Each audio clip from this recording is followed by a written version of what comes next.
এখানে dialysis centre নাই।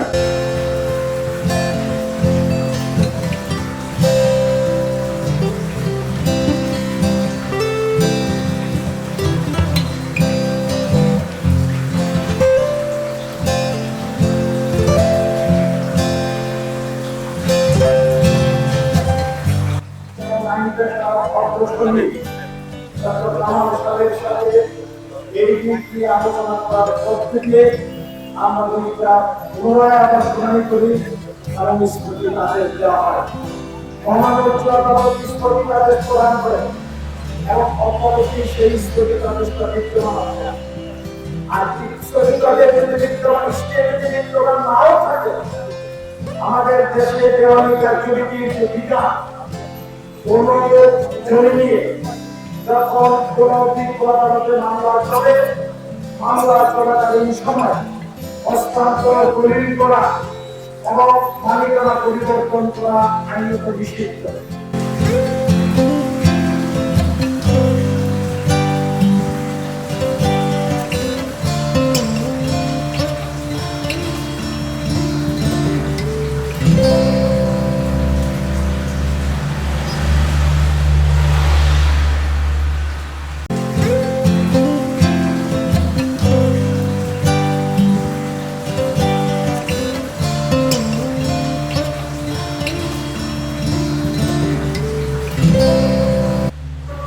যখন সরে গেল তখন আমাদের কাজটা কি? আমরা যারা রাজনীতিতে মুক্ত, আমাদের কাজটা হচ্ছে আমাদের সুন্দর নারায়ণগঞ্জ গড়ে তোলা। আমাদের কাজটা হচ্ছে নারায়ণগঞ্জে হাট ঘাট মাঠ, নারায়ণগঞ্জের সমস্ত সম্পত্তি ভূমিদস্যুদের কবল থেকে মুক্ত করা। আর মুক্ত করার লক্ষ্যেই আজকে মূলত এখানে আমরা উপস্থিত হয়েছি। সাথী বন্ধুরা, আপনারা জানেন নারায়ণগঞ্জের ঐতিহ্যবাহী রাইফেল ক্লাব আন্তর্জাতিক মানের একটা শুটিং ক্লাব ছিল, কিন্তু সেখানে আমদানি করা হয়েছে আন্তর্জাতিক সন্ত্রাসবাদ। ওই শামীম ওসমান তার লোকজন নিয়ে এখানে অস্ত্রের চর্চা করেছে, এখানে অবৈধ অস্ত্র ব্যবহার করেছে। আজকে ছাত্র জনতা রোষণ হলে পরে এই রাইফেল ক্লাবের কি দুরবস্থা। এই জন্য দায়ী কে? এই জন্য দায়ী হচ্ছে কাজল নামে একটা লোক। কে কাজল? গলাচিপাতে থাকেন, রাব্বান সাহেবের ছেলে।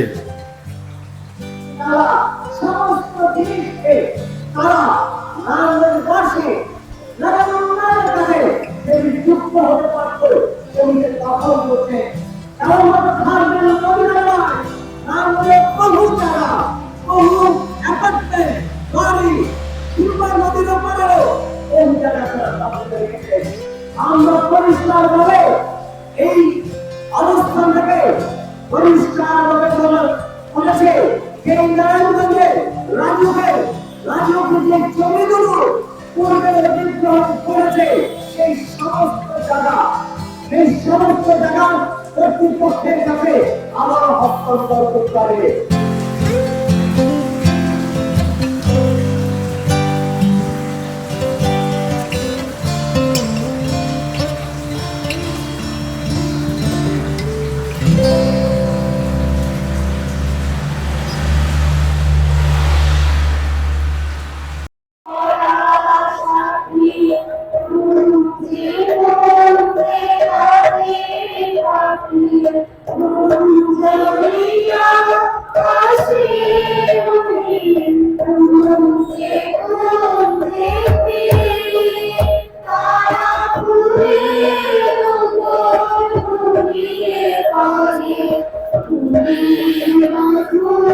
Thank you.